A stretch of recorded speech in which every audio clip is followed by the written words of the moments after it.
This week, Here and Now senior political reporter Zach Schultz sat down with the two candidates for the Wisconsin Supreme Court election, Appellate Court Judge Maria Lazar and Appellate Court Judge Chris Taylor.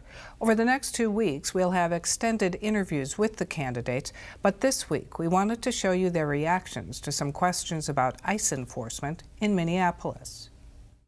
There's obviously a lot of controversy over ICE's engagements in Minnesota right now. There's speculation that that could be moving to Wisconsin. What role would the Wisconsin court system have when we've heard some local law enforcement say they will not work with federal officials? Some say they will work with when it comes to protesters' rights. How do you see Wisconsin courts getting involved in this, or is this strictly a federal issue? It is a federal issue. In the circumstances, you never want to see anyone injured or lose their life. That's a tragedy in all respects, in every case. But I think that cooler heads have to prevail. There is a right to First Amendment freedom of speech, but I also believe that this is an excellent example of why we need our courts. In this case, it's probably federal courts, but why we need our courts to be fair, impartial, and independent, to look at the facts, to make a reasoned, calm decision, and to do so fairly and justly.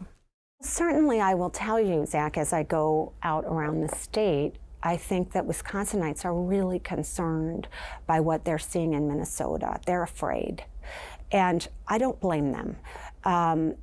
State courts must make sure that every person who violates the law is held accountable. So in Minnesota, they should do their full and fair investigation, and then they will make a decision, that state, about whether criminal charges will be brought. And they should be able to do that. So yes, state courts absolutely could be involved because criminal charges are brought in state courts typically. Nobody is above the law. The Constitution applies to everyone. And so I think that we will see some involvement or potentially see involvement if there are criminal charges filed in the Minnesota state courts. And that could happen here in Wisconsin as well. And there was a statement by the FBI Director Kash Patel over the weekend saying you can't bring a firearm loaded to any kind of protest that you want. I want to get your legal reaction to whether that is a true statement in the sense of the First Amendment and the Second Amendment. I would have no idea what those rules are with regard to federal rules about bringing a firearm. I think you're violating possibly the Second Amendment, where people have the right to conceal carry, their right to open carry.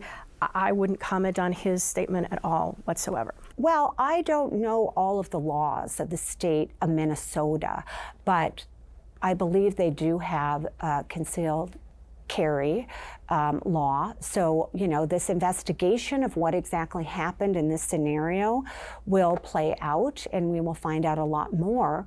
And we will see if Minnesota makes the decision on how they're going to act. Are criminal charges going to be brought? Are other charges going to be brought? But I don't specifically know all the laws in Minnesota. But what I would say is everyone should support a full and complete investigation into what occurred. And if there has been unlawful activity, people need to be held accountable. But I want to make sure that Minnesota has that ability to do their investigation and make their conclusions before I jump to any conclusions. But my gosh, we should be standing in support of them being able to do that.